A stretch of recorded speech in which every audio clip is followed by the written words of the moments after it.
Beautiful story, isn't it, Adriana? Yes, it's gorgeous. Honestly, it's like so full of beautiful descriptions and it's really, really pretty. Yeah, we can maybe start with words and expressions, and then later Absolutely. we comment what we think about the symbolic part. Perfect. Yeah, sounds good. In the first page, what would you highlight? All right, so definitely some pronunciation, okay, that we do need to be aware of. And the first one is actually coming, okay? So even though it's written with an O, all right, and of course, in Spanish, we are used to read how it's written. That is a very common mistake. People said co or coming, and it's like coming, okay? Coming from school.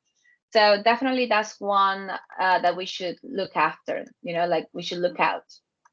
Yes, definitely. So then we have, of course, lovely.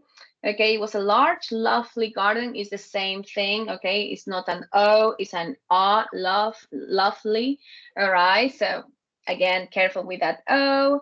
Beautiful, beautiful has beautiful letters in the in the middle, but we do not pronounce all of them. Exactly. So we do need to be aware of the spelling on one hand and also the pronunciation, okay? Because we have that EAU, all right, but we just pronounce view, okay? So beautiful, all Yeah. right? So that's definitely to have in consideration, and of course, autumn. Okay, so we have here two sounds to be aware at the beginning, an A and a U, that it should be an O, autumn, and this happens also, for example, with the country Australia.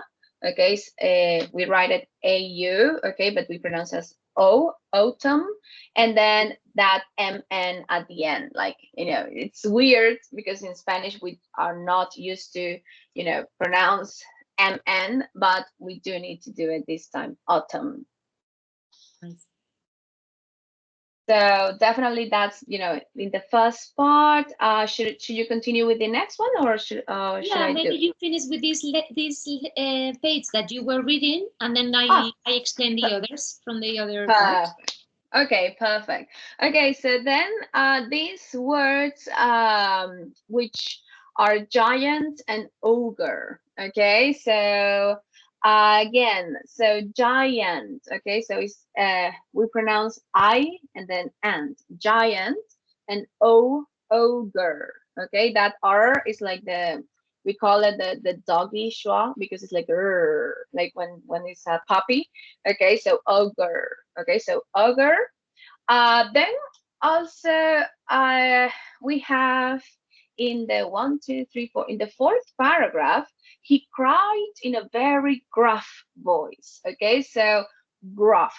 This word I have to say is beautiful. Like it's a beautiful adjective to use. Okay, so you don't have to say like, oh, in like a deep voice, that is more common. We can use this adjective instead, gruff. Okay, it means very the same thing, or yeah, quite similar. All right, so definitely it's a way for us to extend our vocabulary and make our writings a bit a bit more advanced. So it's a very nice word to look up. Then we have, of course, well, this story is full with phrasal verbs, and we know that phrasal verbs are quite important, and is again they're really hard for us because we do not have phrasal verbs in Spanish, but definitely is something that we need to learn by heart. So it is a good way, when you read, you make sure or that you're looking for those phrasal verbs. So we have the first one, all right, in the fifth paragraph that says put up, okay? So he built a high wall all around it and put up a notice board, okay? So in this case, put up is quite literal, okay? And it's not the case in many phrasal verbs, but in this case, it is quite literal, and it means just to, like he took this notice board, this yes, it's like a sign. Okay, let's imagine that it's like a big sign. All right, and he literally put it up. Okay, like on top of something. Okay, so Yeah. So then well, we have again awesome words. We have, for example, dusty and stones. Okay, so dusty is so in this I don't know the number anymore, but the one that says the poor children had now nowhere to play. They tried to play on the road, but the road was very dusty. Okay, so again, great adjective to use. Okay, so when you want to say that it's dirty or it's like full of dirt. Okay, so we use dusty. All right, it's a great word. All right, and then full of hard stones. Now stones is definitely a word that not only this word we have problem is that silent s at the beginning. All right, because in Spanish, again, we do not have words that start only with an s. We always put an e, right? So we say things like estar, I guess, like in Spanish, like we have the verb estar, so it's like es. But in English, there are many, many words that do not have that e, all right? So we cannot pronounce it. So, and it's the case of stones. So I have a trick that a teacher of mine, taught me many, many years ago. And he said, imagine you're a balloon, okay? Like fill up with air and then, release the air. And that is the sound that you want to make, okay? So it's like you get the air and, okay? So like you release the air. That is the sound. No S, you don't say S, no, you release, okay? So, and that's how I learned how to pronounce these S, okay? So stones, sport. Okay, so of course you don't have to imagine that you're a balloon every single time, but definitely at the beginning it really helps out. It's a really good trick. Well done. Yeah. And any other way, any other word that you would like? Oh, maybe we comment the the importance of personification, right? Absolutely. Yes. Yes, absolutely. So right at the end, we start when the garden is all winter and Oscar Wilde describes, the garden to us. When you're reading this paragraph, you notice that he talks about the snow, about the frost, the north wind, like people, okay? Like he uses capital letters, all right, to for us to understand that it's just not any snow, no, like it's like the snow is there, the frost is there, okay, it's the north wind.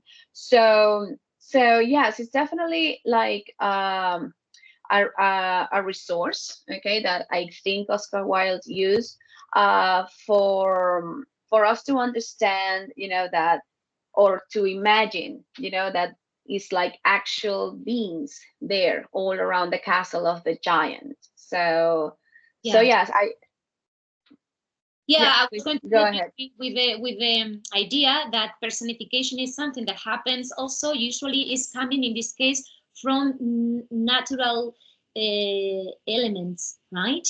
The wind, the frost, or snow. So this way of creating these characters that are allegories or metaphors is this way of describing them is helping us to understand that there is a symbolic meaning as well in this story. From the second page, for example, in the second page, we have mentioned before when we were preparing this video, Adriana and I, we decided to highlight the words, for example, fairs. No, he was wrapped in furs. Then I think that it's important that you know that hail is granizo. It's also a personification. Um, Also slates, which means tejas, and rattle on, that appears before slates, which means golpear on the roof, no? So the granizo golpean on the roof, no? And on the slates and las tejas. Interesting also, for example, the word that is linnet, that Adriana really helped me to understand this one because it's a kind of bird that's similar to uh, to this. What's the name of this? It's similar to a robin. A robin. Plus, no, it's not a swallow. What is the other word for los gorriones serán? Sparrows. Sparrows, exactly. So it's similar to a sparrow plus a robin. So if you mix these two birds, it will come a lineage. This in Spanish, Adriana helped me to understand that is pardillo. Maybe you have seen some. And then the word thieves. The north wind is roaring. It's in the fourth paragraph of the second page, and we want to emphasize the verb is, and then the activity, no, which is roaring. And another word that Adriana helped me to understand was casement, which is how is described this kind of windows that they open to two sides, no? The typical window, we could say, but it's called like that, casement. And then the phrasal verbs jumped out and looked out, emphasizing the ed ending. There will be more words. For example, twittering in the other paragraph, number 5. Laughing as well, bitterly, knocked down, crept in. There are many, but I think it's important that we also enter into the detail of the meaning of the story, because you know, at the end of the day, if they really want to work on the vocabulary, they can always look up in the dictionary the expressions and meanings. And maybe it's more interesting now that we comment something about the meaning.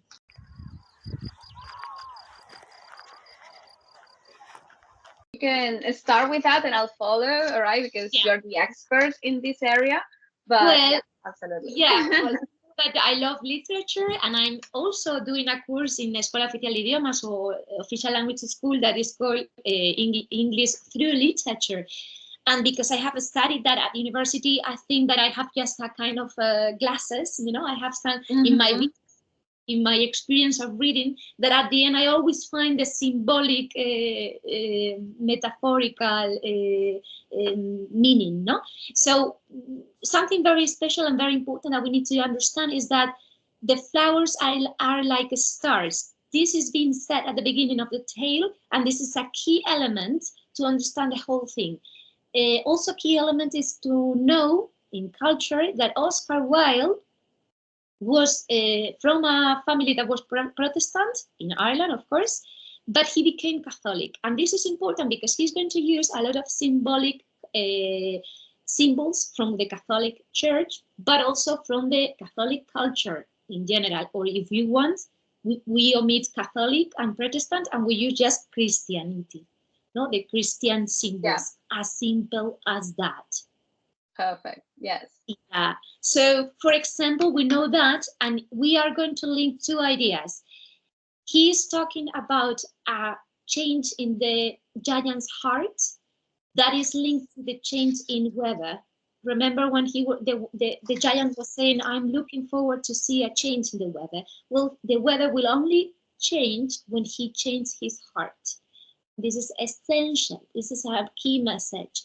And the other message is that the mystery of life and the mystery of death. Why? This is being represented by the innocent of a soul that is represented in the children that are innocent and pure.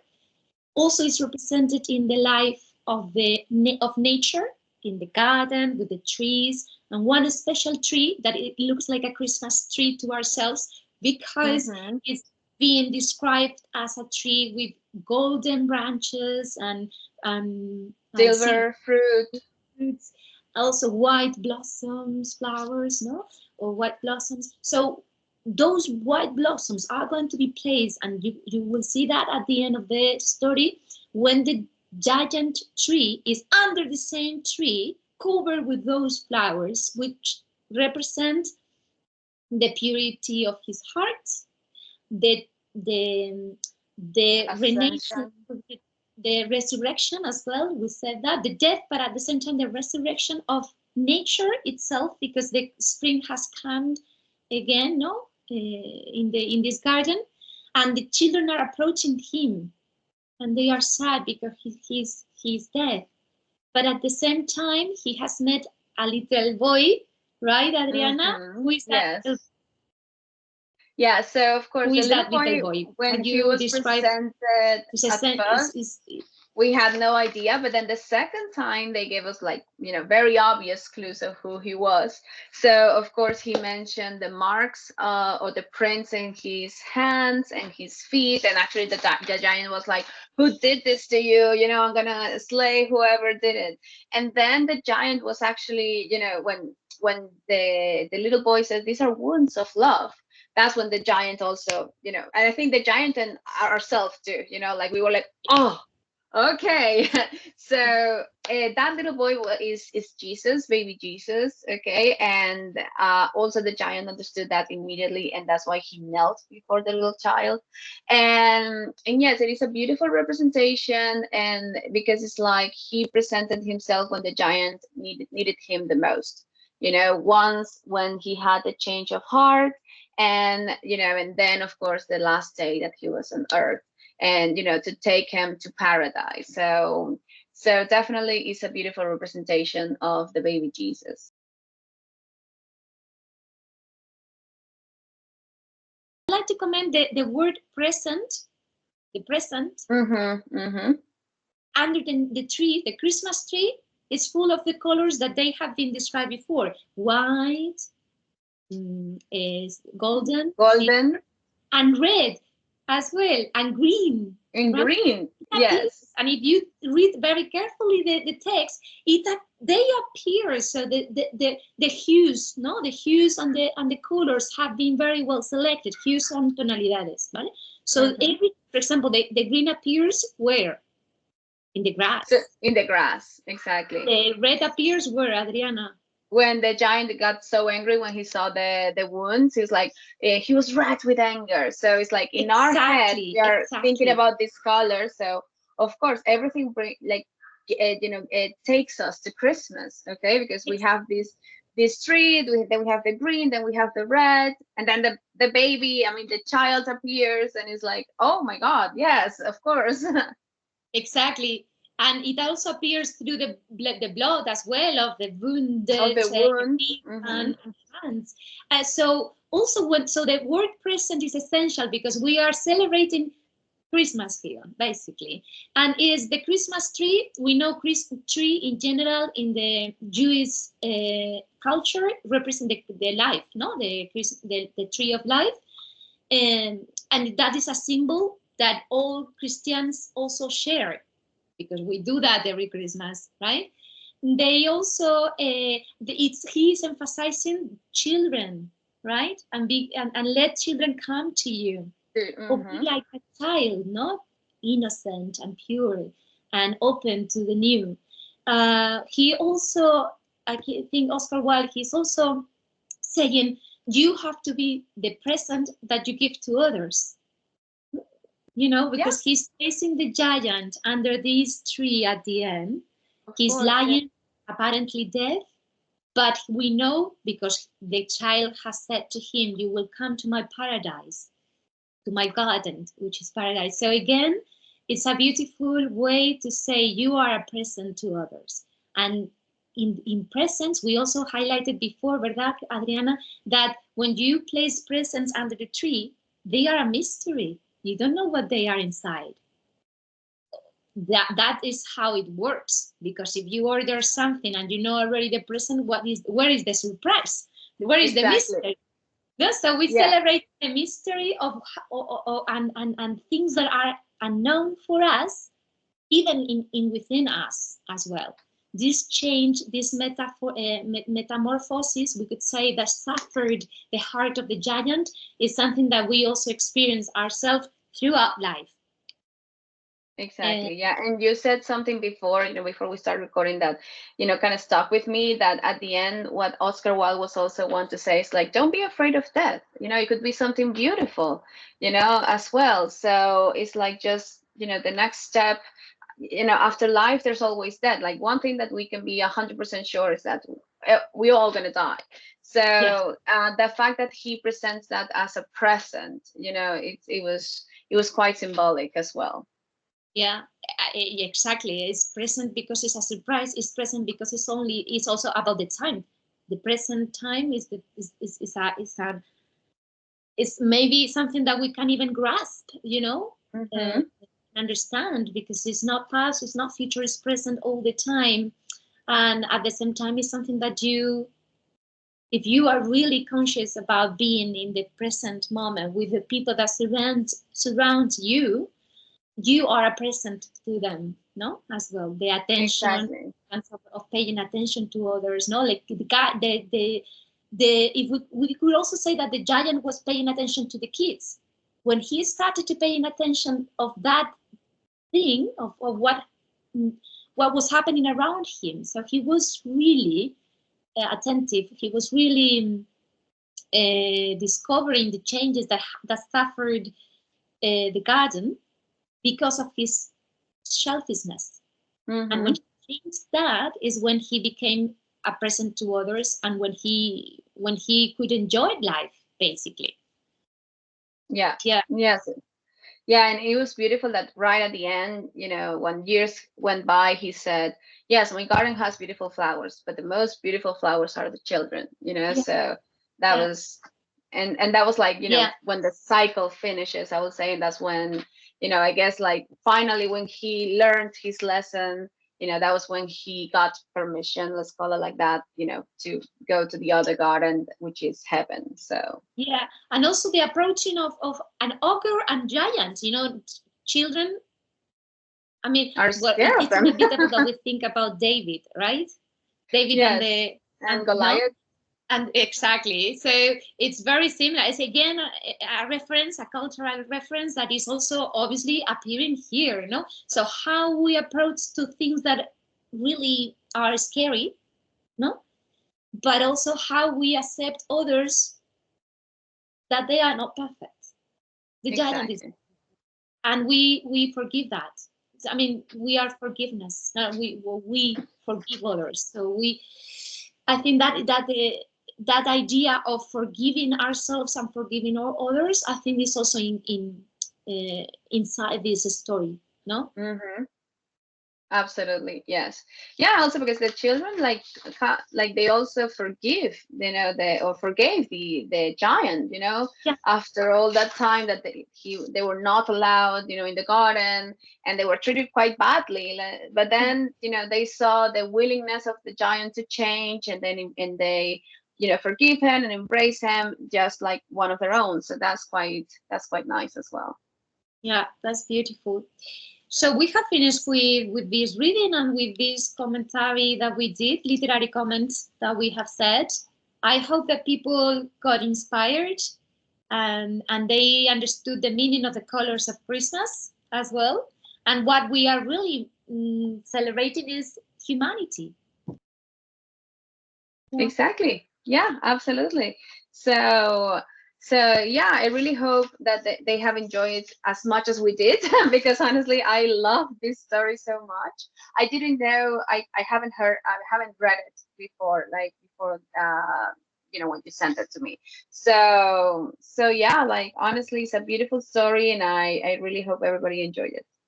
Yeah, I did so much, and I'm very, very happy that you are with us reading this. And hopefully, maybe next 2025, we can maybe do something else after Yeah, Christmas. yeah, Yes? we love that. Yeah. Okay. Absolutely. Yeah. So thank you, Adriana. I'm going to stop the recording. Do you want to say anything else? Well, no, just that, I hope that you have enjoyed it, and yeah, and we will see each other hopefully very soon. Thank you so much.